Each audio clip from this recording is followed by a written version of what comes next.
studio दी शेरवाली के नाम लिखवाला बहुत चुनरी पा देवी माई के नाम लिखवाला बहुत चुनरी पा पूरा होई मनमा के लालसा घरे बैठई हत पलसा तोर चढ़ई हत सुनरी पा शेरवाली के नाम लिखवाला बहुत चुनरी पा देवी माई के लोगो लगाला ए बहुत चुनरी पा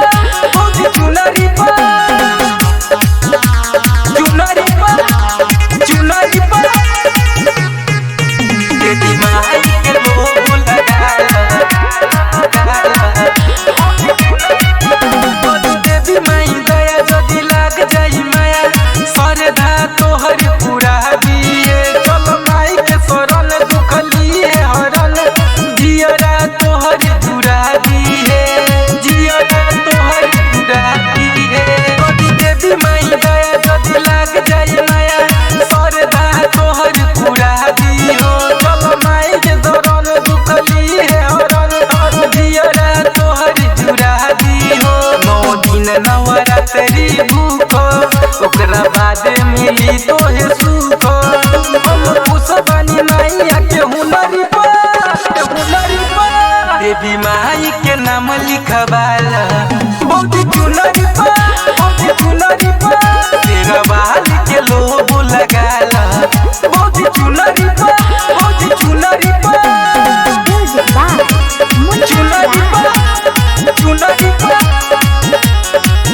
देवी माई के लोगो लगाला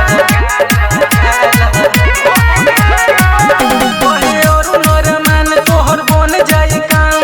चल करे दर्शन हो जब माई के नाम बनी बिगड़ल काम मन से कर अर्पण हो